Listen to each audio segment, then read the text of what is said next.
Why, hello, everybody. The Lawn Gnome is here, and I just want to say thank you so much for joining me today for the live Q&A. So good morning, good afternoon, good evening, wherever the hell it is you are. We are here, and I don't know what else to say. I can't get over the fact that I have 1,900 people now officially watching my channel, and I am excited to see where the future is going to go in terms of what is going to happen to me here in this amazing community. So everybody that's coming in, I see that the chat is not officially started popping just yet, but I see people starting to come in. So thank you all for coming. If you're here, just feel free to say hello if you're here so I know who is here. And before we actually begin the live Q&A, I just want to really set a couple of ground rules here, just so everybody understands that I really just want to keep this organized, and I want this to go very, very smoothly. And of course, the more important thing is I want to make sure that everybody is getting their fair share and everybody gets the chance to talk to me. Hi, Lori. Hi, Kate. Hi, Talia. Thank you three for coming in. I'm so happy to see the three of you here right now. Okay, we got Daniel. How you doing, buddy? How's everything going, man? I always appreciate your comments on my Great Film Throwback Project videos. So, as I was saying, we're going to do this in an orderly fashion because I really want to interact with everybody who is here. So, a couple of people did leave some questions for me in my announcement video, so I am going to make sure that I get to those questions because everybody's questions are going to get answered today. So what's going to happen is we're going to take a look at the announcement video, and we're maybe going to spend somewhere between 10 to 15 minutes on a couple of questions that were already left for me, and then we will go into the chat and see what questions are being left so I can actually answer those as well. Tiffany's here. How you doing, Tiffany? I saw your questions, and I am very excited to answer a specific question there, just because you specifically said in your question, go wherever the heck the wind takes you. So absolutely. So even though you're not going to be here for long, I promise I will still answer your questions. So let's begin. I guess that's the best place to go. So I'm going to go right now and take a look at the comments section from the announcement trailer. And also, I need you all to do me a huge favor. I have a small issue with my microphone. It's ultra sensitive in terms of how I actually have my voice picked up by the microphone. I get very excited and very enthusiastic, as most of you all know. So when I do that, my hands start to flail and I start to turn my head in different directions. So if I, for some strange reason, cut out, just let me know so I can put my mouth back where it needs to be so it can get picked up by the microphone. Okay, so we're going to scroll all the way to the bottom here, and we're going to go to a couple of the first questions that I received. The first series of questions that I received was from a younger YouTuber, someone who hasn't really made videos in a while. His name is Dellins456, and I'm hoping that he will come back. He's probably not watching at the moment because one of the few things that's bad about making a live Q&A at the evening hours in Eastern Standard Time is the fact that the other side of the world is most likely sleeping. So I'm really sorry if people from the UK or people from the Middle East or people from Africa or people from Asia, because I have watchers from all over the world, I know, because my analytics are definitely not lying to me, so they probably will not get a chance. Although people in China, Japan, Australia, they probably are watching if they had a chance to. So let's get on with the questions from Dylan. So his first question is, are you in favor of cheese? I am a big fan of cheese. I know that it's not the healthiest snack in the world. It's definitely healthier than candy or extremely sugary snacks. But yes, I do like cheese. I was a fan of cheese ever since I was a young kid. My mom first introduced me to it as American cheese, and then as I got older, I tasted mozzarella and all the other cheeses, and probably one of my favorite cheeses right now is Gouda. I like it when it's smoked. It's very good with vegetables or with crackers or just on its own. I absolutely love it. So yes, I do do enjoy myself some cheese, and my wife is a big cheese eater too, so it goes hand in hand, so no arguments there. Another question that he asked me is, what are your thoughts on the British or Britain? Well, one of the few things that I have to tip my hat off to the people over in the UK is all of the amazing pop culture that they have given us over the years. I mean, we got some of the greatest music talents all throughout the last 4 to 5 decades, especially with bands like the Beatles and the Kinks and the Rolling Stones, and even the whole '80s new wave started with bands like Joy Division and New Order and Tears for Fears, and of course the punk movement, the Sex Pistols and the Clash, and even the heavy metal movement, which I'm a huge fan of. I am probably one of the biggest fans of Iron Maiden, so I am just very much in awe of all the great stuff that the UK has given us, not to mention some of the great films, of course, Harry Potter and other great books all throughout time, like God knows how many great things have come out of the UK. And also, even today, we're still getting great things from them. So popular culture, I'm a very big fan of Britain and the British. And then he threw out one more question, and I'm not going to get too much in depth into this question because I feel that this is going to be tackled a little bit later. He wanted to know, who did I vote for in 2016? The answer is, I didn't vote for anybody. I couldn't trust either of the two candidates as far as I could throw them. So if I don't trust a politician, that person is not going to get my vote. So that's basically where I was. Am I happy with where we are right now over the last 2 years? To a certain extent, yes, and to a certain extent, no. But like I said, we'll get into that a little bit later on in the program. So that's a great bunch of questions from Dellins, and I appreciate that. The next couple of questions that I'm going to talk about are from my friend Randomly Bookish Gina. Gina unfortunately couldn't make it. She was busy, but she is a big hockey fan. She joined me for my 9th episode of Versus, which was Ready Player One book versus film. And she asked me, what are my top 5 favorite NHL teams and what are my least favorite NHL teams? Top 5 for both. Well, to be frank, I am not someone who has many favorites. When it comes to sports, especially in the United States, the big 4, which are baseball, hockey, football, and basketball, I like to take a local team from where I live, which is New York.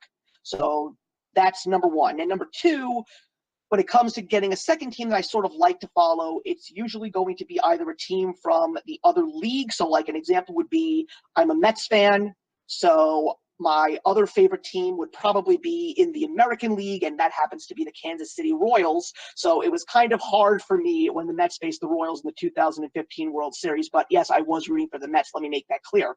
But for NHL, I don't have other favorites besides the Rangers, which are my number 1 team, and the Western team that I follow, which is the Ducks, because the Mighty Ducks was one of my favorite movies. It was something that really got me into hockey, and I'm a big fan of hockey ever since, so I have to give credit where credit's due. But I can give my 5 worst favorite hockey teams, and that would be the Islanders, the Flyers, the Devils, the Capitals, and the Penguins. I don't like any of those teams. I have no hate for Boston, and that's probably because of the fact that I'm not a Yankee fan. Unless you are the New England Patriots. That's the only team from Boston or Massachusetts that I really do not like. But I had no issues with the Celtics, never have. I have no issue with the Red Sox as a Mets fan, just do not. And when it comes to hockey, I never really had any hatred towards the Bruins. I never did. So that's the best that I can answer in terms of this question. So let's do one more quick one, and then we'll take a look at one of the questions that we received just now in the comments from Daniel. I will talk about a question from my friend Lauren over at The Random Reader. And she asked me if I could be in any animated movie, what would it be and why? You know what? That's a very, very, very tough question. And the reason why it's so tough is because I just love so many amazing animated movies. So I guess if I were to answer it correctly, it would have to be one that has the least amount of chances of me being in a horrible situation. So I would probably go with one of my favorites as a kid, which was Jetsons, the movie, just because of the fact that I've always been a fan of that cartoon and I love that movie so much. So to me, it's one of the most fun and lighthearted, and I've always loved the universe that these characters were always in. So I would probably put myself into that movie. So I'm going to go with the question that was left to me in the comments from Daniel Halverson. I hope I spelled that correctly. He asked me what my favorite Pixar movie was. My favorite Pixar movie. Hi, Shayla. How you doing? My favorite Pixar movie. You know something? It still is the first Incredibles. There's just something so special and so, I don't know. It's unlike any of the other Pixar films that I've seen, and I've seen every single Pixar film in theaters. I mean, don't get me wrong. There are some amazing Pixar films. Toy Story 3 was a movie that made grown men cry, as did the first 10 minutes of Up. WALL-E, every single time I watch it, it gets better and better. The follow-up to The Incredibles is great. Finding Nemo is great. I mean, so many are just unbelievable, but I guess it's just because of Brad Bird and his directing style. He just makes a great family-oriented film, yet at the same time, he managed to give these characters so much layers and so many dimensions that there's so much there that kids and adults can enjoy. And every single time I watch Ratatouille, that one just keeps climbing up and up and up and up on the charts in terms of what my favorite Pixar film is. I wouldn't be surprised if maybe one day it actually becomes my number one. But at this point in time, The Incredibles is still my favorite Pixar film. And I think it's going to be very hard for that one to ever get knocked off for quite a long while. But we will see. We will see what happens. Okay, so, all right, everybody. It looks like I hope everybody's having a great time. Anybody else have any questions that lives before I actually go into one of the other ones in the comments? Okay, let's see. All right, the media reviewer is here. How you doing, pal? I'm looking forward to our 10 for 12 this month. Shayla, who is that? I have no idea who that is. I'm going to have to go on to IMDb. 1 second. Yeah, this is embarrassing. I knew someone was going to throw me for a massive loop here. So let me see if I can actually find this guy on IMDb and maybe get an answer here. Wow, this person isn't even in IMDb. Shayla, help me out here. Who is Mikado Shinkai? I have no idea who this person is. Okay, okay. Well, Your Name is without a doubt the greatest anime film that I've ever seen. I mean, you're talking to someone who has also seen Akira and Grave of the Fireflies, along with all the other Studio Ghibli films that have ever been created. But Your Name is unreal. I don't really know anything else that he has directed, so Your Name would have to be my number one. But even if I knew if there were any other films that were directed by him, Your Name would probably still be the number one, because I just cannot get over the brilliance of that movie. I just cannot. The music is fantastic. The story is so deep. The characters are so amazing and relatable, and all the plot twists are just tearjerkers or moments that make you just get up and just scream because you can't believe that that twist actually happened. Thank you, Daniel. I'm glad that I pronounced your name correctly. That makes me very, very happy. And yes, I do agree with you in regards to Up. I believe that Up is a very good film. It really is a wonderful film. Cammy's here. Now the fun's officially about to begin. But yeah, you're absolutely right. I'm glad you agree with me on Ratatouille, Daniel. I believe that that definitely deserves so much more love because there's just something truly great about that movie. Okay, before I continue on with some of the questions that were left for me in the comments, I want to take a look at the new ones that were just left for me. So, Kate from Chapter Kate asked me, do you prefer longer or shorter books? That's a really good question. I guess that's where I'll throw out a trait that I'm hearing a lot in the booktube community these days. I feel that that's where my mood reading comes in. It really depends on how interested I am in the story.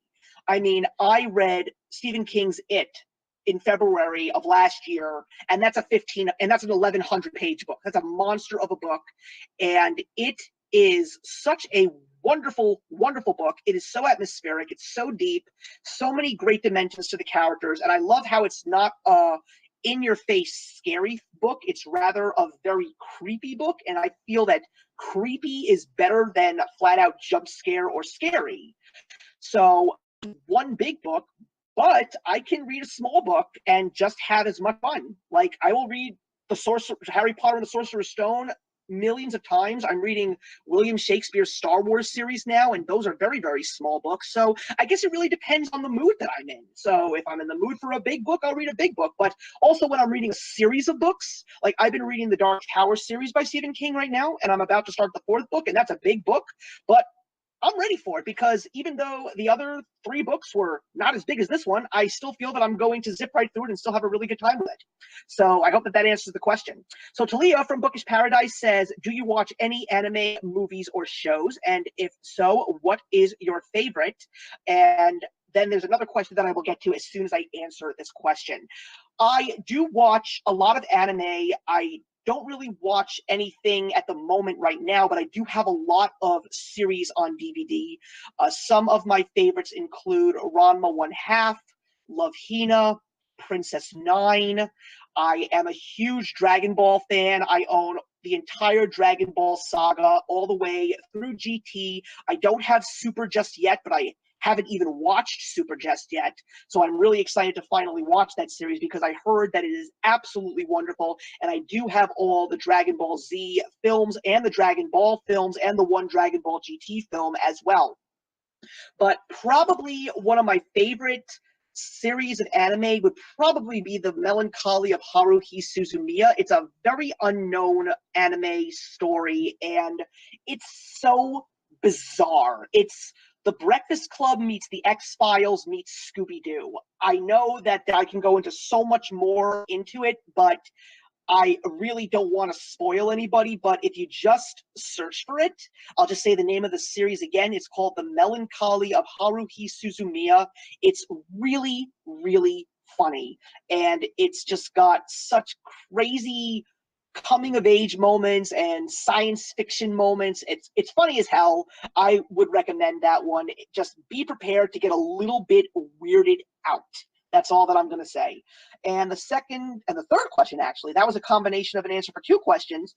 She also asked me, how did you and your wife meet? We met on the internet, pretty much like everybody else these days. So there's really not much more that I can go into in regards to how we met. Everybody these days seems to be meeting on the internet via a dating service or something like that. So that's pretty much it.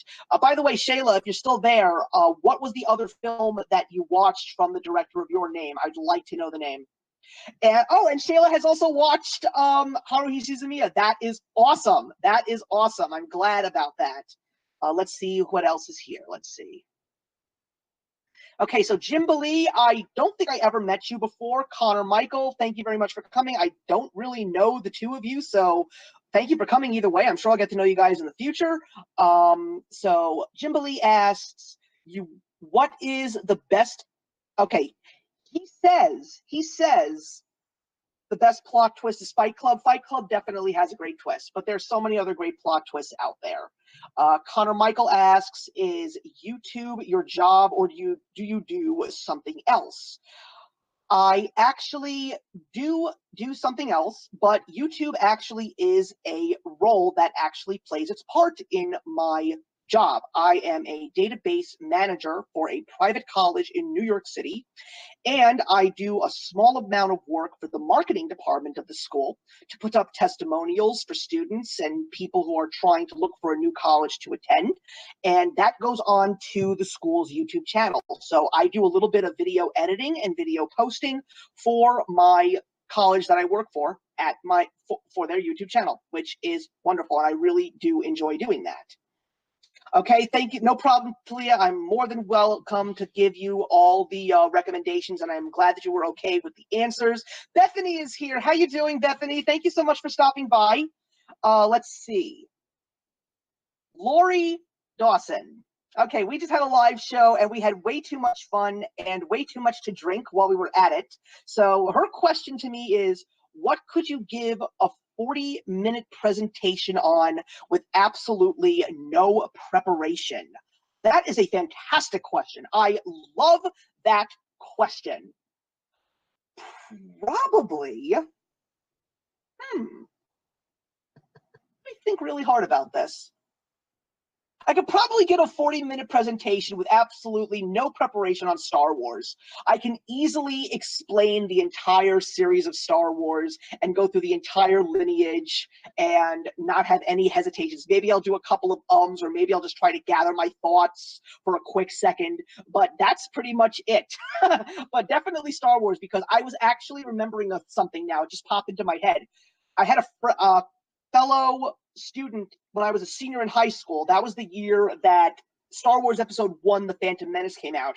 And he saw The Phantom Menace, but he didn't see any of the other Star Wars movies. He knew that I was such a Star Wars fan. He actually sat down with me and he asked me to go through the entire story. He didn't care about spoilers. He just wanted to know everything that I knew. So I was able to explain everything to him. And he was just absolutely, I don't even know what his expressions were anymore. It's been such a long time. It's been almost 20 years since I graduated from high school. But I do remember him being extremely entertained by that. So that was absolutely awesome. Okay, guys, I'm going to take a break from the questions here, and I'm going to go into the questions on my comments that I've received here. Serena from A Wandering Mind. She is a fantastic YouTuber. You should check her out, everybody. She, of course, wished me a happy birthday. Just in case you guys didn't know, my birthday was this past Tuesday. And she asked me, what was your favorite movie as a kid?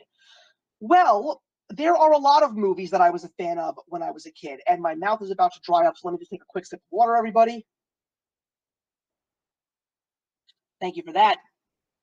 I actually just watched my very first live-action film that I ever saw when I was very, very young. I think I was 3 years old when I saw it, and I finally got it on DVD. It is still one of my all-time favorite live-action films, and it's The Music Man from 1962, starring Robert Preston, Shirley Jones, and Buddy Hackett, and it is still just as great as I remember it. And I think my favorite Disney movie when I was a kid was definitely Robin Hood, the 1973 classic. It is wonderful. Excuse me. Another one of my favorite films growing up when I was a kid was definitely The Great Muppet Caper. I know so many people say that The Muppets Take Manhattan is the best. Some even say the Muppet movie is. I still think that The Great Muppet Caper from 1981 is without a doubt the best of all the Muppet films that has ever been given to us. So if you haven't seen that one yet, I highly recommend, but I'm pretty certain that almost every single one of you guys in this chat have. Okay, my friend over at Lattes and Mockingjays, she gave me a very cool question. Actually, two questions.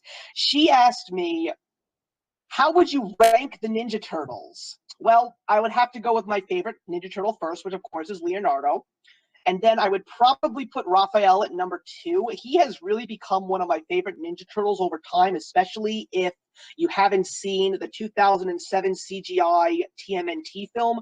He is one of the best characters in the whole film, and when you take a look at the cartoon, the voice of Rob Paulson, I mean, how could you lose? And then I would probably put Donatello at number 3 and Michelangelo at number 4, only because of the fact that he just doesn't age well. He's not funny anymore to me. I just don't really care for his character anymore. I do like him in the 1990 film, though. I will not lie. He is very, very good in the 1990 film.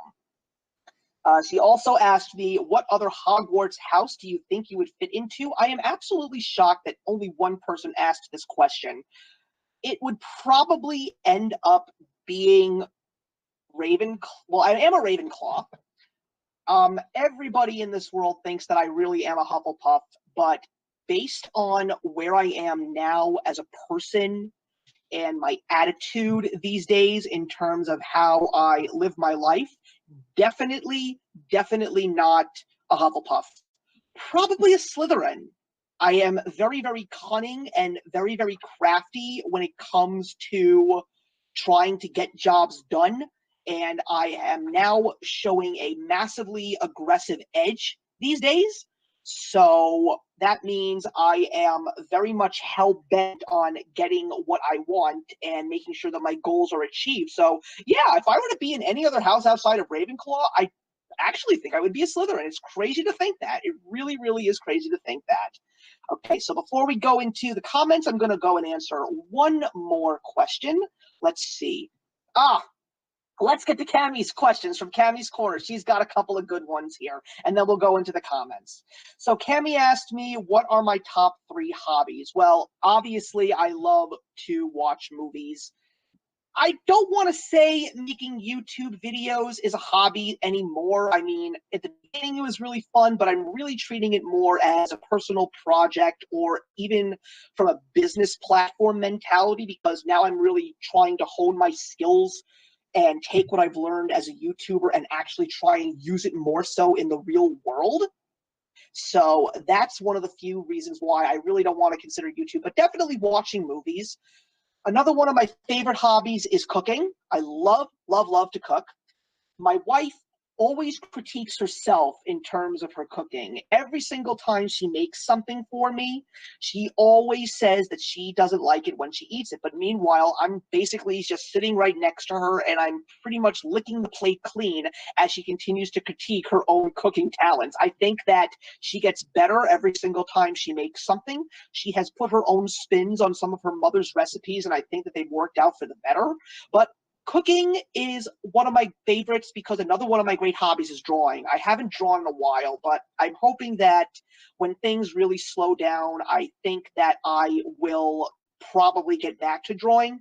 And drawing and cooking very much go hand in hand because you start with a blank canvas and then you put all the necessary ingredients that you want to put into your hopeful finished product, and hopefully it'll end up being a masterpiece. My favorite Disney character of all time is Donald Duck. That's all. Donald Duck. Don't ask me why. It has always been Donald Duck. A character or a person who I would like to see be made into a Funko Pop. Okay, the cast of Seinfeld, please. Seinfeld was supposed to become a pop line 3 years ago, and I've been collecting for 4 years. They haven't been made yet. Something happens with the rights. I don't know what happened with the Seinfeld pop line, but it has to be made already because I love Seinfeld. They deserve to be a pop line. They will sell. End of story. That's what I want the most. Who is your mentor? There are a lot of different people that I go to as my mentor. One is my old boss from my previous job before I got my master's degree. He was my big brother. I was the oldest of 3 siblings, and I never had an older brother or an older sister that I was really able to engage with and talk to and really try to get outside opinions from my own family and friends and other peers. But he's still someone who I'm in contact with. We talk on the phone. We go to breakfast every now and again. He still is somebody that really cares about me and really treats me with respect. And he is just so proud to see where I have actually gone after leaving my position as his administrative assistant. But also another one of my powerful mentors is definitely my father. My father, it's a very interesting story with my father. We didn't always see eye to eye when I was growing up, and that was just because of the fact that I was not exactly what he thought I was going to end up being. As a matter of fact, my brother ended up being the exact son that he thought he was going to have, the big sports fan, the active one, the one that was having such easy times making friends. But I was the artsy one. I was into movies. I was into a lot of different kinds of music. I was drawing. These were things that my dad was never into. But he always wanted the best. He always wanted to see us do good in school. He always wanted to see us, do well in life. And he and I, as I got older, especially when I worked in finance for 8 years, we found a common ground in what was going on in the world in terms of the financial market. So we had a lot of commonality to discuss. And in college and when I was in my early 20s, when I was living with my parents still, we would go out for walks on the weekend and we would just chit chat, and we really became closer over time. And now he is just someone who I want to spend every chance that I can with him, because he has helped me so much. He has been such an amazing supporter. He is someone who I love to death and has just made me such a very strong person. I never knew that I would be as confident as I am today, and I owe it to him a great deal. And the last question that Cami asked is, what's your biggest motivator to continue when you think I am done making YouTube videos? Let's face it, all of us creators have had said that. Cami, you're not wrong. We've all had those moments. Just recently, I pulled myself away from recording videos and I said, I hate this. You want to know what keeps me going? You guys. The fact that people comment, the fact that people have conversations with me, going to BookCon these past 2 years and meeting so many people, just knowing that there are people now that I've actually built true friendships with, people that I've actually spoken to in real time, people that I've actually met in person. That's all the motivation that I need for continuing to make YouTube videos. That's the way that I look at it. I mean, at some point in time, I am going to have to say goodbye and just stop doing a lot of pre-recorded content, because let's face it, I don't think any of us think that we're going to do this forever, especially in the near future. I'm hoping that I will have a little one running around. And when I have a little one running around, I know that there are a lot of moms in the channel and a lot of in the chat, and a couple of dads hopefully as well. You all know what it's like to have children. So I actually admire every single one of you who are proud moms and dads out there. And I'm hoping that when the day comes that I have a little one, that I will be able to come to each and every one of you for advice and find out how you guys do your YouTube videos with kids, because I don't know that yet. I'm hoping that I will very, very soon. Okay, let's take a look at the comments. Let's see who else has left me some questions to answer. Let's see here. Okay, Daniel asked a couple of additional questions. I like his questions, I really do. What would you say is the best Zack Snyder movie? Also, do you want to see the Snyder cut of Justice League if it exists? Okay. The best Zack Snyder movie is Watchmen. The extended ultimate cut with the animated tales of the Black Freighter woven in just as accurately as it is in the original graphic novel. That was a true homage to a graphic novel, page for page. It was beautiful. And the ending was so much better than the book. I really, truly will stick to that. And of course, I would like to see a Snyder cut of Justice League if it exists. But I am a fan of the original one. So at this point in time, I don't mind it. I like the DC films. I really do. I really do. And I really don't think that there is anything else I can say about that. Anyway, Bethany, over at Beautifully Bookish Bethany, wrote, what book would you like to see adapted for TV and film, or film? Well, there are rumors, and I actually just had this discussion with Marissa from Blatantly Bookish and her boyfriend, because they actually came out to dinner with me and my wife last night. And I had a conversation with them on this a couple of times, and I know I had this conversation with other people. Actually, no, I am sorry. I did not have that conversation with them. I had that conversation with the people that we saw earlier that day, my wife's friend and his wife. We are big fans of popular culture, as are they, and her friend's wife has a massive book collection. So we all know that somewhere, some network is working on Isaac Asimov's Foundation. I read the first book and I loved it. And with the success that HBO has had in terms of shows like Game of Thrones and Westworld, I think that they're the perfect candidates to turn Foundation into a television series. There's so many layers to that story, so many books to that universe, and I really feel that a successful television show is there. I just hope that somebody does it, because Foundation is just one of those classic sci-fi series that people have been waiting to see turn into a different form of media. And let's see if that actually happens. I think that that would be great if we got that. Daniel's next question that he asked me is, which is better, The Force Awakens or Rogue One? I would say Rogue One. The more I watch The Force Awakens, the more I find it to be so-so. I really don't care much for it. So as far as I'm concerned, Rogue One I just think has a little bit more of a deeper edge to it, and I really like the fact that it takes place in between episodes 3 and 4, because I guess it's because I'm a fan of Star Wars Rebels as well. So that's where I would answer that question in terms of the Star Wars questions. Let's see, who else has stuff?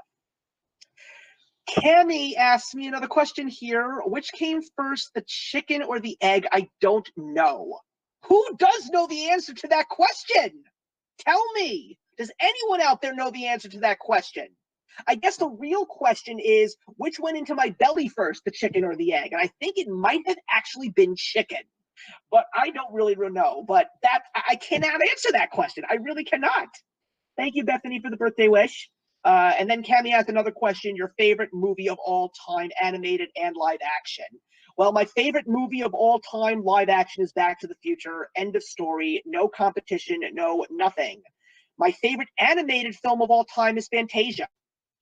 Even though I watched so many great Disney classics like Pinocchio and Robin Hood and Alice in Wonderland and 101 Dalmatians, those were some of the first Disney films that I ever saw in theaters. Fantasia is just so incredible. It's so unique, and there's no other Disney film or any animated film out there.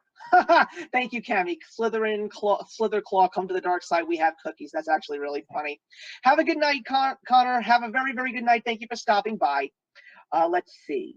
Daniel asked another question, which is the better Batman movie? Batman Mask of the Phantasm or The Dark Knight? I'm going with Batman Mask of the Phantasm. I love that movie. It is so upsetting that, I don't know what the heck Warner Brothers' deal is. Unless it's a Harry Potter film, they don't put any love and care into any of their franchises. They poorly advertised Batman Mask of the Phantasm in 1993 to the fact that it practically bombed in the box office.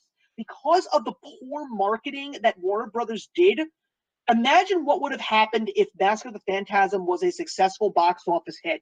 We would have seen all of these direct-to-DVD DC animated films on the big screen. It would have been so amazing to see those kinds of movies on the big screen. Warner Brothers just screwed it up. I mean, it's like they see that the MCU is so successful and that Disney pretty much has Warner Brothers by the balls these days. The only thing that Warner Brothers has left is Fantastic Beasts and Where to Find Them. I really have no idea what else they have in the future plans in order to make successful films. I really, really do not. Raven Rain's book, she is here. How you doing? Thank you very much for stopping by. Let's see. She says she wanted to be a Slytherin, but turned out to be a Hufflepuff. You know what? I don't think anybody in a house at Hogwarts should be made fun of, because one of the few things that people need to understand about Hufflepuffs is the fact that they are probably the truest friends that you're going to have. There are Ravenclaw, Gryffindor, and Slytherin. When you take a look at them, yes, you're going to have some friends, but I wouldn't be surprised if one of them actually stabbed you in the back. Even the Gryffindors.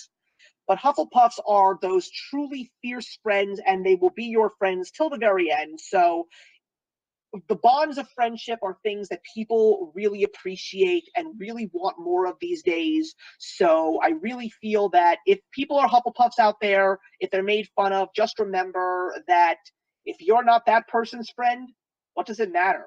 What does it matter? Let's see.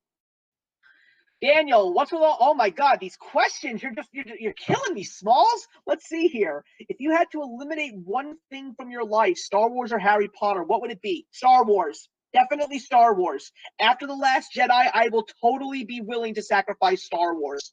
I mean, the original trilogy is still great, but as I get older, my fandom for that saga slips. It's not as great as it used to be. When I was a kid, I adored Star Wars. I saw all the Star Wars films in theaters when the special editions of A New Hope, The Empire Strikes Back, and Return of the Jedi came to theaters. I actually saw them in theaters. I even saw Star Wars Clone Wars in theaters.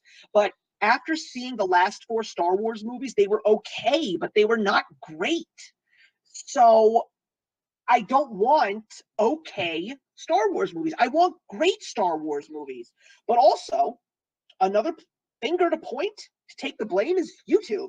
Because thanks to YouTube, I've been watching so many incredible films, new and old. And after seeing all of these great films, I'm basically saying, is Star Wars really that great?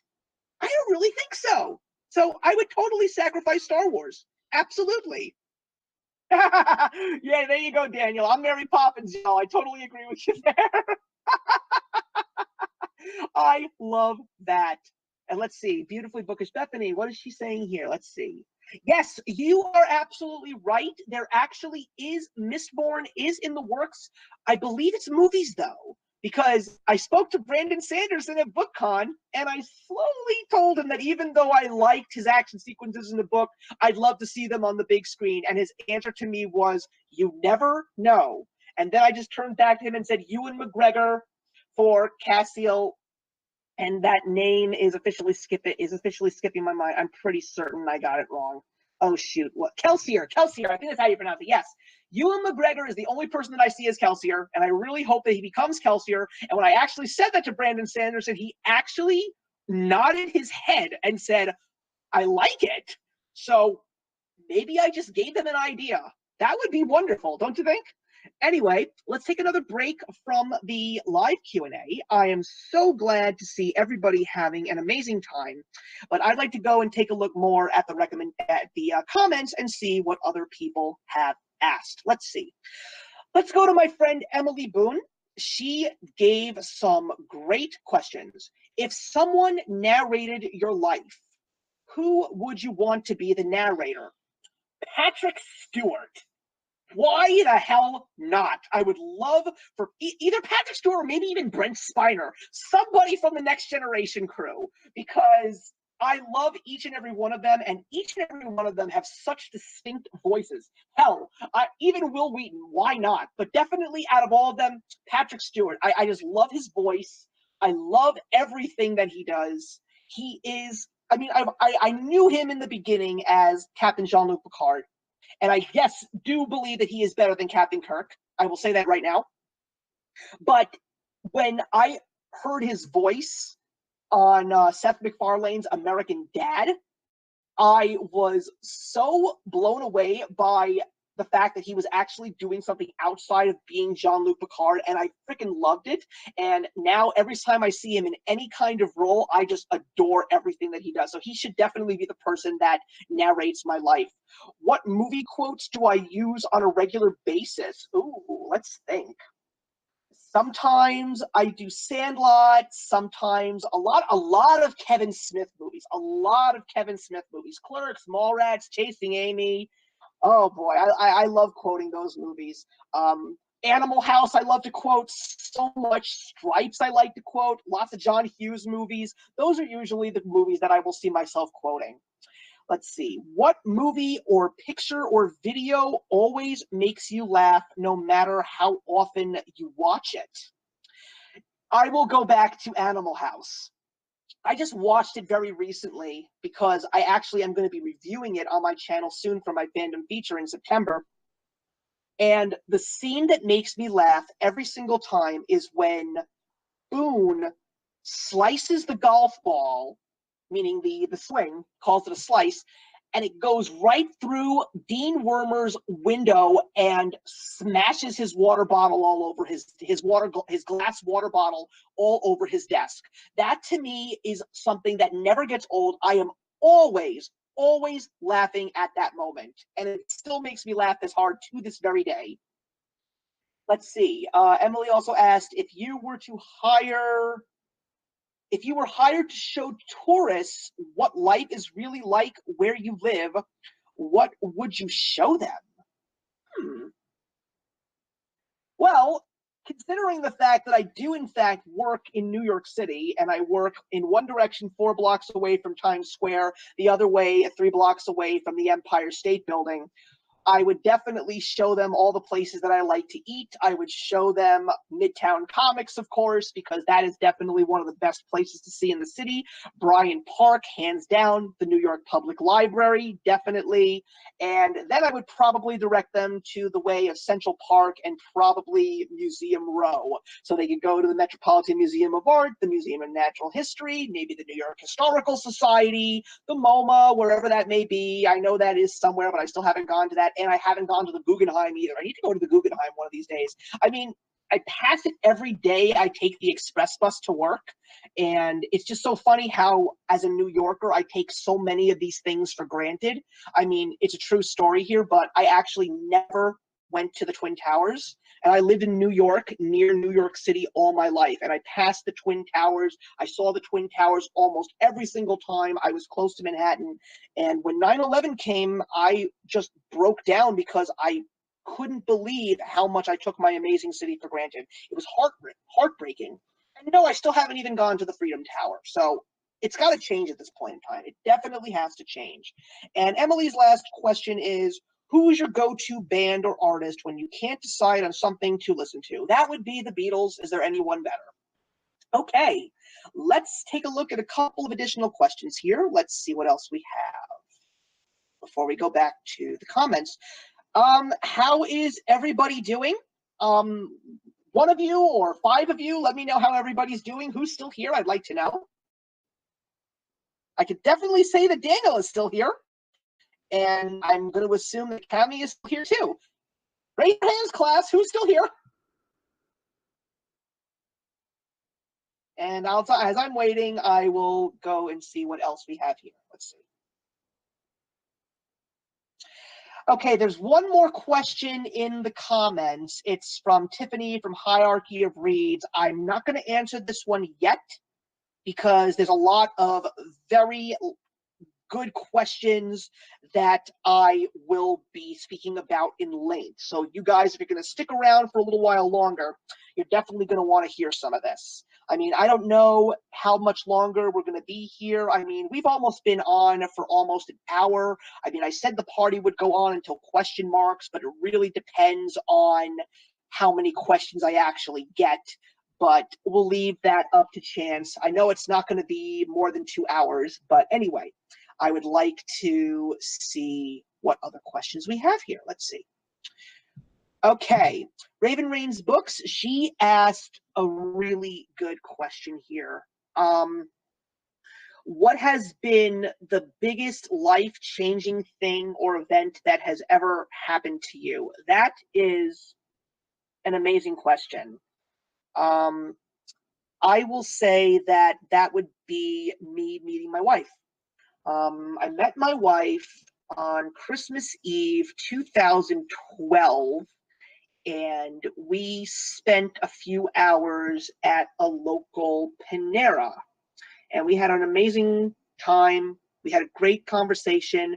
Because of the fact that it was Christmas Eve, it actually got to the point where the person who was actually cleaning the store was kind of like hoping that we would leave so they could close up for the holidays. I mean, look, we're Jewish, so we don't celebrate Christmas, so we didn't want to be rude, so we decided to actually leave so they could actually shut down, because we do want those who do celebrate Christmas, we do want them to get home to their families, and we do want them to have a good time with their families and enjoy the holiday. But after I met her, about maybe 3 months after we started dating exclusively, I really started to take a look at myself, and I realized that I wasn't happy at all with my place in life, and I wasn't happy with what I was doing work-wise or just me in general.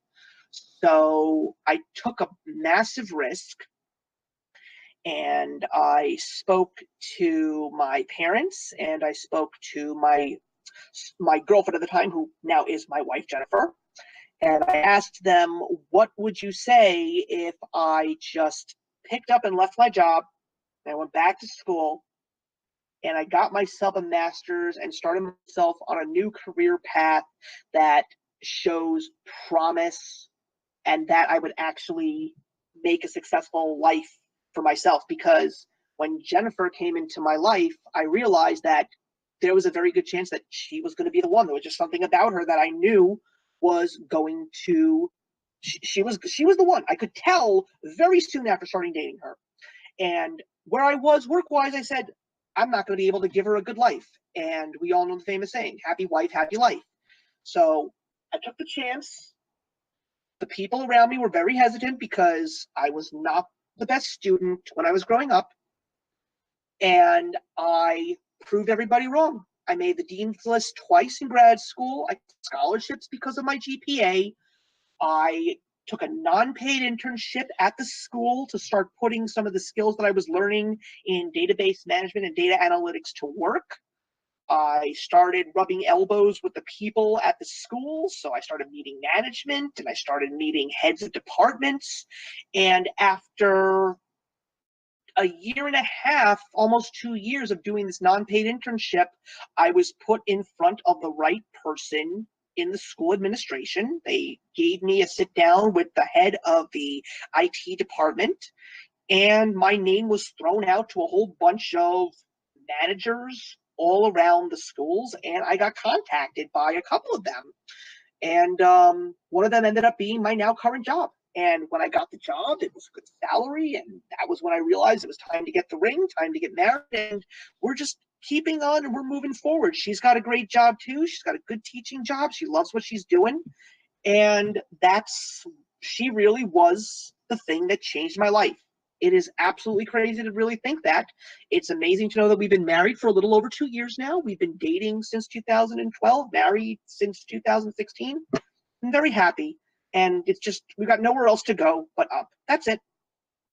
Let's see. Cammy asked, holiday movie release that I'm looking most forward to? Probably Bohemian Rhapsody. I know that comes out in early November. It's either that or, I don't know. I'm not so excited about The Crimes of Grindelwald. I mean, I know I'm going to have a good time with it, but I'm not so certain it's going to be as great as Fantastic Beasts. And yes, I'm also excited for Aquaman 2, but for me, it really is Bohemian Rhapsody. I really think that Rami Malek is going to kill it as Freddie Mercury, and I'm just excited to see the story of Queen. I really, really am. We need more music biopics. Daniel asked, what would you rather see, Wolverine in Avengers 5 or Deadpool Spider-Man crossover? Honestly, man, I'm not going to answer that question because I don't know what Disney is doing with the MCU. So I don't really want to see Deadpool with all these other characters. Deadpool is fine exactly where he is right now. I know that Fox sold the rights to Disney. I know that Disney does not want to disappoint the fans, but I could see Deadpool showing up in an X-Men movie from the MCU if they ever make it. I know for a fact they do want to do the X-Force, but now that Disney's got their hands on the rest of Marvel, which is a good thing, I want to make this point clear. It's a good thing that Disney has the rest of the Marvel franchise because we need a good Fantastic Four movie already. We just do. So I don't really have an answer for your question, sir. And then you asked another question right after that. Pineapple on pizza, yes or no? The answer is absolutely yes. It is delicious. There's something about it. The citric acid in the fruit just adds an amazing tanginess to the tomato sauce. It doesn't do much for the cheese. The cheese still stays the cheese. But I like pineapple on pizza. I've tried it and I like it. I really, really like it. I would like to try grilled pineapple on pizza one day. I think that might be amazing. I don't know why. And he asked one more question. Let's see. What would your last meal be and why? Okay, 3 courses. My first course would probably end up being chips and guacamole because I am such an avocado nutbag. I have to have that, and I love guacamole to death. My middle course would have to be a steak medium rare with a side of mashed potatoes and gravy and some steamed green beans because as the grandson of a butcher and someone who loves his meat, I cannot have a last meal outside of steak. That's the only thing that I'm going to say. Dessert, which will be the last course, banana cream pie, because it is the most amazing thing I've ever had in my life. That's it. Terrell Bellinger, thank you so much for coming by. I really appreciate you being here. Let's get into some additional questions. Let's see. Okay, let's answer the questions that Terrell has given me. What TV shows, both new and returning, are you most looking forward to watching this fall? Well, unfortunately, we're not getting Stranger Things right away. I'm sorry. That's definitely one of the few that I am the most excited for. I am so excited for the final season of The Big Bang Theory. Just in case you guys don't know, here's a fun fact. I actually was part of a focus group for the pilot of The Big Bang Theory in Las Vegas. I went to celebrate my friend's 26th birthday. He invited me and 13 other people, including him, to go to Vegas for a couple of days. On the last day that I was there, two of my friends and I were walking around the MGM Grand. We went to the MTV shop, which is probably not even there anymore. And a guy in a suit just stopped and says, "You guys want to be part of a focus group for a new comedy that will be airing on CBS this fall?" They said, if you come and answer a few questions, you will get a $20 gift card to use at your pleasure to the MTV studio store. So we were like, definitely. And it was the preview pilot for The Big Bang Theory, and all three of us loved it. I remember specifically in my comments on the survey saying, put this show on the air, please. So to every single one of you, you're welcome. And Terrell also asks, my 5 most anticipated new network TV shows: Charmed, Million Little Things, Manifest, Kids Are All Right, and Single Parents. Okay, I hope you like each and every one of them. And another show that I'm really excited to see come back is The Goldbergs. The Goldbergs has been such a surprise. I remember when it first came out, I was on board already because I love the 80s. And I heard that it actually wasn't doing so well after the first 5 episodes. And they were planning to cancel it. But there was such a demand on their social media pages. There was a fandom there, and they wanted it to come back. And now it's been on for 5 years. I am so happy that this show has been on for that long, but I don't know how much longer it can go. If it goes on for maybe 1 or 2 more seasons, I won't be upset. And another show that I have my fingers crossed for, only because of the fact that it's on another network now, is, of course, season 6 of Brooklyn Nine-Nine. I mean, these days, in my opinion, I think that NBC now is where good sitcoms go to die. It's not what it used to be, and their only successful sitcoms at this point in time, at least their most successful sitcoms, are their rehashes of Will and Grace, and now they're planning a Frasier reboot, which I think is terrible. That should never happen. Frasier should be where it is and what it is, never be redone, because I'm in the middle of it already. I'm watching it for the first time. I'm on season 7 already, and I love Frasier. It's an ingenious show. Why are they remaking it? Don't do it. Do not do it. But I just hope that Brooklyn Nine-Nine is successful. I really do. Anyway, guys, it's getting into the last 3 minutes, but I still have some more questions that I'd like to answer. So maybe when the clock strikes 9 Eastern Standard Time, maybe we'll just go on for an additional 15 minutes. Unless a couple of additional questions come up, that will be fine. If there aren't, that's okay too. But I will not be taking this video down, by the way. I'm going to keep this video up because there's really nothing that I need to do in terms of changing it. I'll put a thumbnail up, if anything, but we'll just keep it the way it is. There's no reason why. But also, if you guys are having a good time tonight, don't forget to tune in tomorrow morning at 10 a.m. Eastern Standard Time for my newest episode of Sunday Sit Downs. My guest, and I know that Bethany is going to be happy about this, it's going to be Marissa from Blatantly Bookish. We actually hung out last night. She, her boyfriend, myself, and my wife, we all went out to dinner, and we are both so excited to do this live show because it's very personal to the both of us. And I think it's going to be a really nice show. My thoughts on Young Justice, Daniel, I own everything up until the new season, which hasn't aired, and I love Young Justice so damn much. Carol asks, your first young adult contemporary novel you ever read. I've never read any adult contemporary because I just don't care for it. I'm sorry. Anyway, I want to go to Tiffany's questions because there's a great deal of things to be said. So she asked 6 questions. Here's the first one. What do you think are the most important factors that make a good movie, TV show, or book? A great story with an excellent plot, of course. Great characters that are well developed and, more importantly, relatable, and because that's what makes them interesting, as well as a great opening and a great closing. You've got to have those, otherwise there's just no success in your show. Welcome back, Cammie. I'm glad to see that you're back. Oh, I am so upset with myself because Lattes and Mockingjays, she asked me a question that I completely forgot to answer. So, Tiffany, I'm sorry. I have to take a break because this question has to be answered. And that is the scariest movie that I've ever seen. That is Bram Stoker's Dracula, the Francis Ford Coppola directed film from 1992. Gary Oldman as Dracula scared the living shit out of me, and that movie gave me nightmares for weeks. Months even, because it was the creep factor. It was so dark and so eerie and creepy.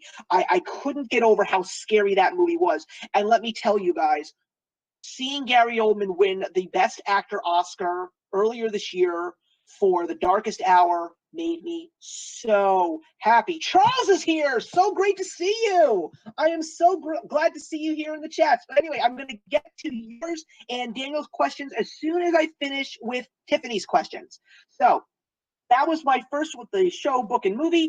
The second question he asked is, what is a topic you are interested in and want to learn more about?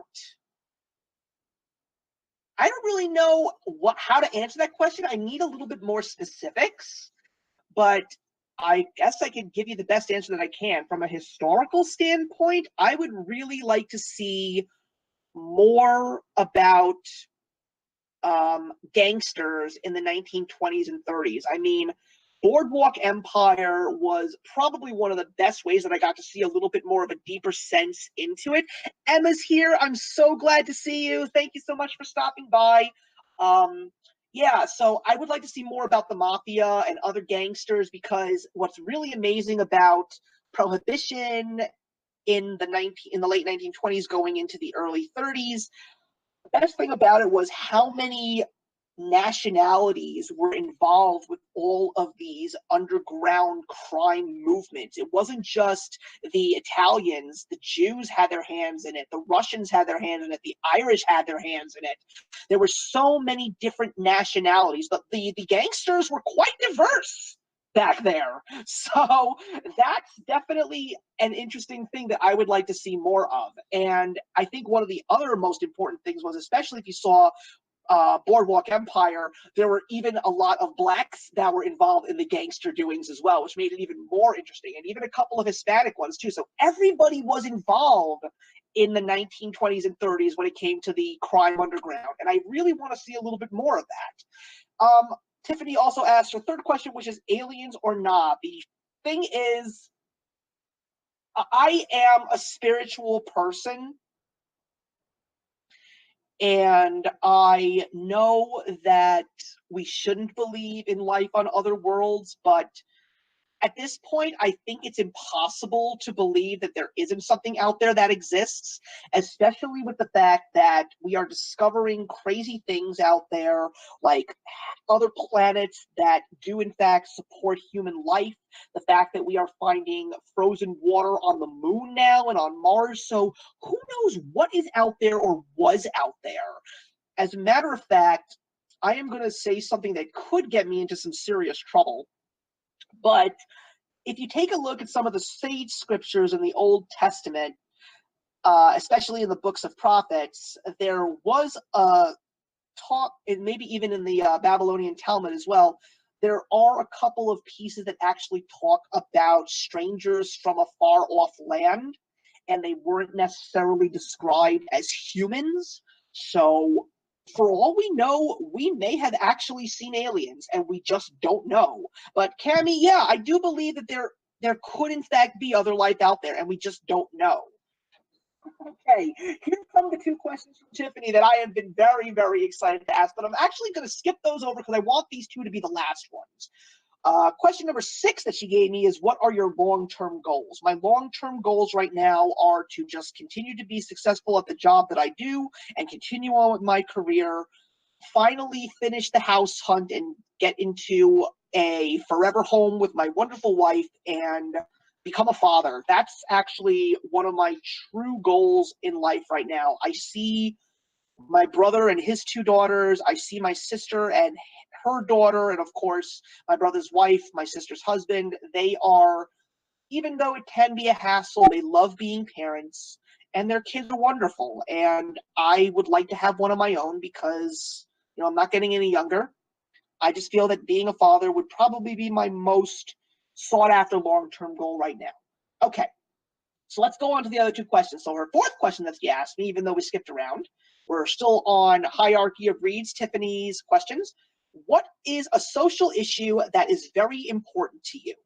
Well, these days in the political world, if an issue does not pay the bills or put food on my table, I really couldn't give a rat's ass about your social issues. That's just the way I'm going to say this. So I'm sorry, I didn't throw out a trigger warning there, but that's my attitude. However, something that is really starting to bug me these days is the whole issue with guns. Now, I am very much pro Second Amendment. I do believe that people have the rights to own a gun responsibly and reasonably. Heck, if I really was in the mood to, I would actually be a gun owner. I wouldn't mind actually owning a gun because it's for protection. I care about my wife. I care about my hopefully future family, the well-being of my house. So yeah, that's actually something that is important to me. But these days, when you take a look at a lot of the shootings that are happening, the part that's really upsetting me is the fact that some of these people were never truly mentally stable. I mean, that shooting that just happened in Jacksonville, this boy was diagnosed with mild psychosis. Why would they even want to give him permission to own a gun? You shouldn't be giving guns to people who are not a danger, not just a danger to others, but you shouldn't even give a gun to someone who is a danger to themselves. And that's one of the big problems that we have in this country right now. The fact that we are not investing our tax dollars more into mental health awareness and learning about mental health and the various kinds, the various stages, because there's such a large amount of conditions, even some of the most basics. And I don't want to say that this is even basics because everything in mental health is complex, but something like depression, that's still something that everyone needs to be very understanding of. We need to see why it happens, how it happens, what it does for people from a social standpoint. But when people have these conditions, why are we allowing them to have guns? That's all I'm saying. I have no issues with good people having guns, but people who are dangerous, regardless of what stage they are, I just feel that there needs to be a means of mental health checking. And I mean, look, if I was a doctor, or heck, if I was even someone that was having mental health issues, I would actually be hopeful that someone didn't let me have a gun. I would love to go into this a little bit more. If anybody wants to do this as a Sunday sit-down topic somewhere in the future, I would love to talk a little bit more about this. But this is something that's really been on my mind lately, and I'm really appreciating that Tiffany asked this question so I could give my honest thoughts on it. But that's how I truly feel. That really is how I truly feel at this point. The last question that she asked me is, what are your thoughts on the state of our political affairs? Here we go. The question to end all questions for the evening. even though I still have a couple more questions to answer. So actually, you know what? There have been no more questions yet. So I am actually going to answer 2 more questions before I get into this one. So let's see what else we have here.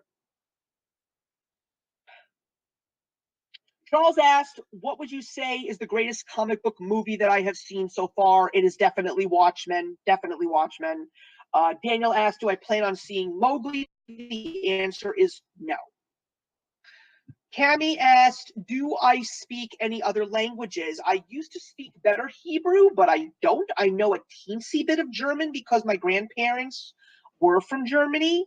My wife actually speaks decent Spanish, but not fluent in Spanish. So that's something that I feel at this point in time I should learn a little bit of, but I wouldn't mind learning Japanese. I've always wanted to learn another language, and I would definitely like to learn Japanese. I think that that would be really, really cool.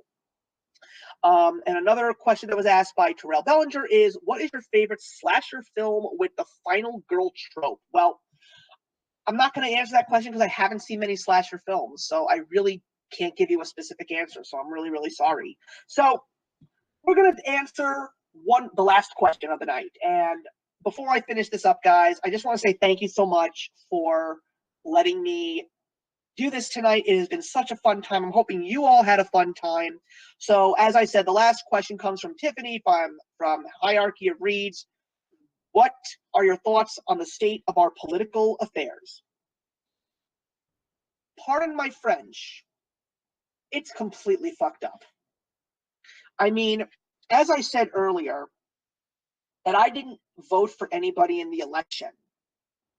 Am I happy with the outcome? Am I happy with the fact that Donald Trump is our president?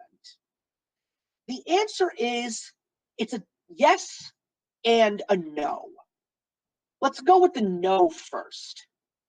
No, because he constantly shoots himself in the foot on Twitter.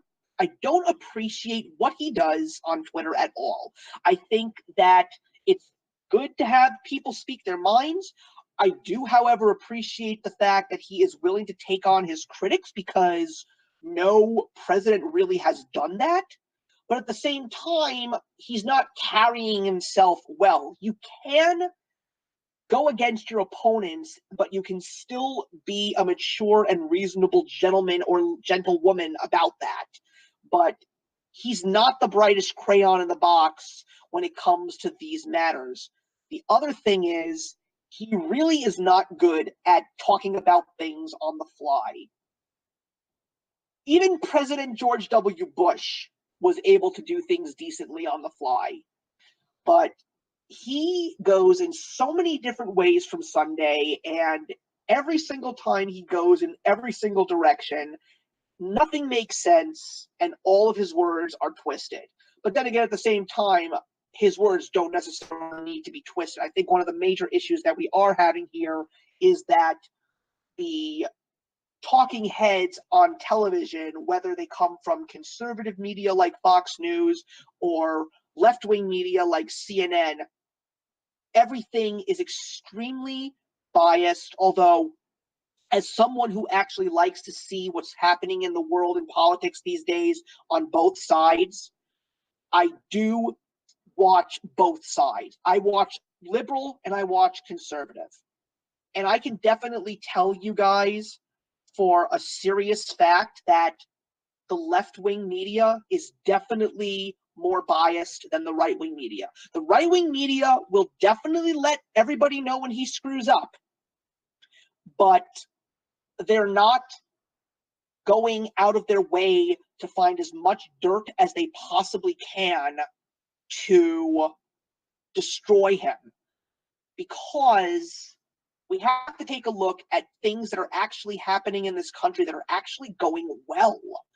The economy is extremely strong right now. Thanks to the tax reform plan, I actually have a larger income coming in, not much larger, but it's nice. But because of the fact the economy has been doing so well, I got a bonus this year. I got a cost of living increase for my annual salary, and my healthcare costs went down. And not just that, Our gross domestic product is very high. Our unemployment rate is very low.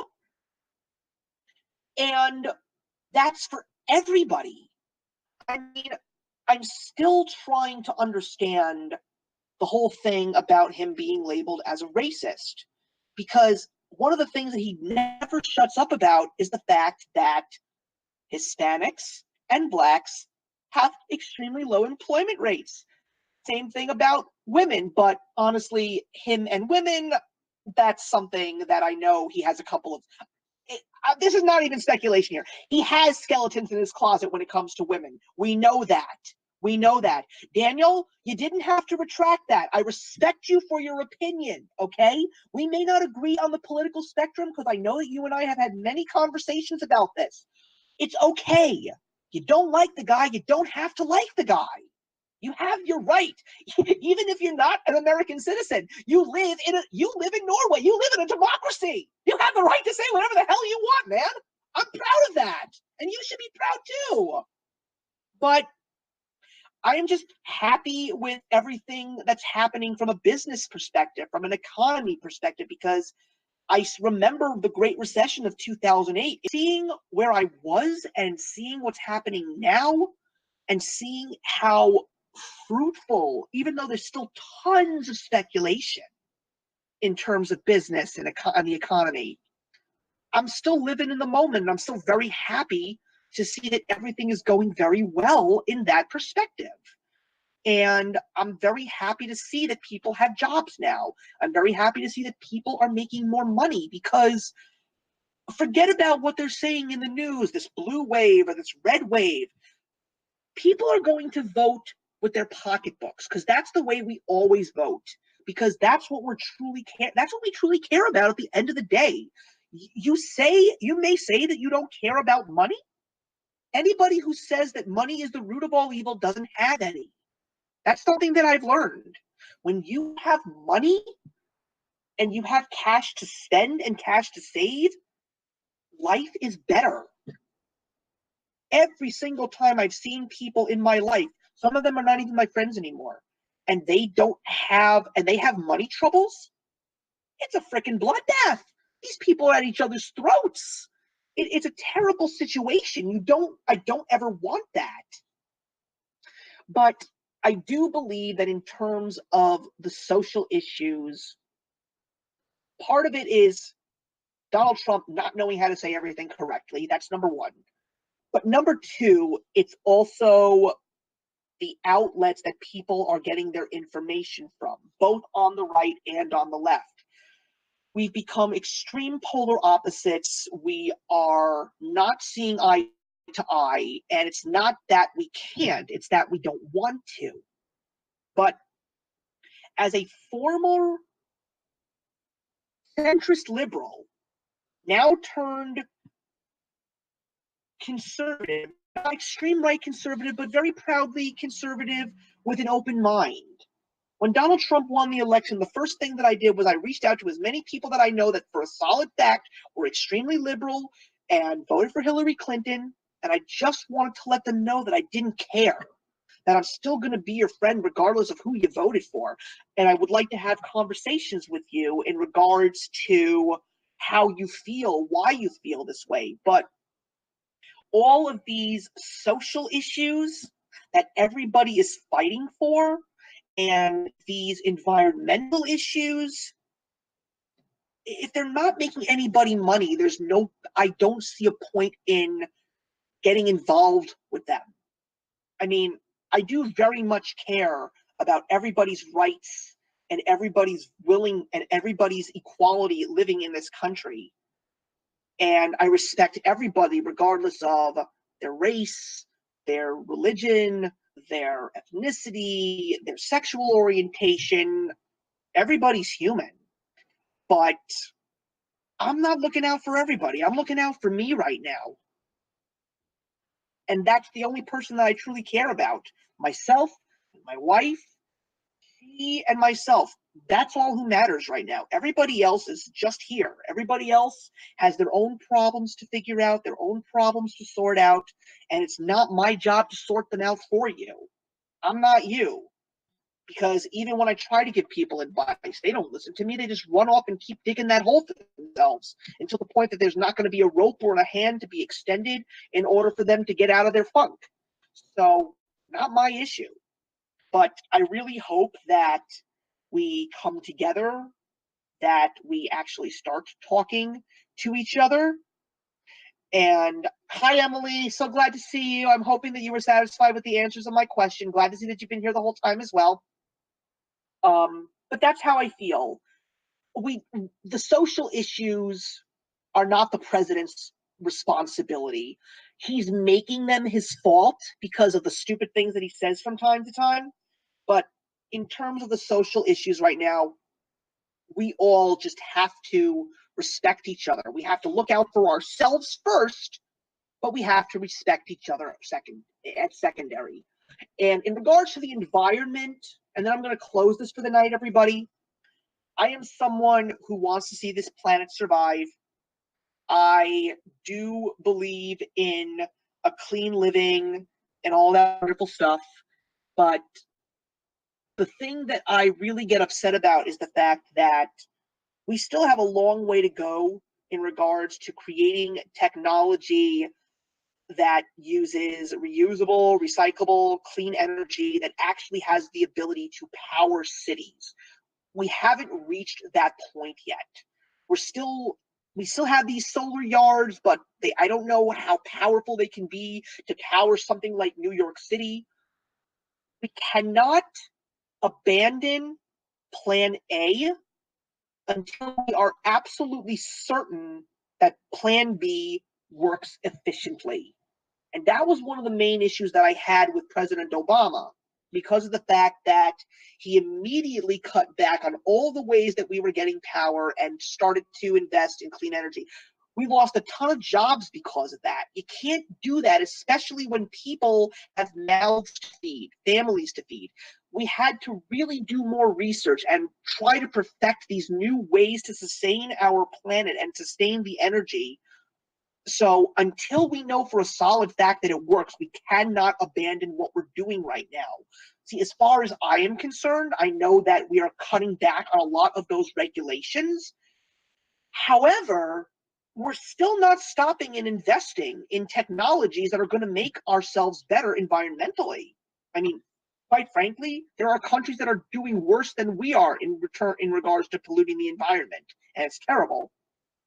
But I feel that we're not there yet.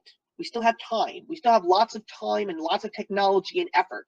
I would invest my tax dollars into that along with mental health research and stricter gun laws. But we have to really take it one step at a time. We can't do any drastic courses of action that can cause more harm before they do good.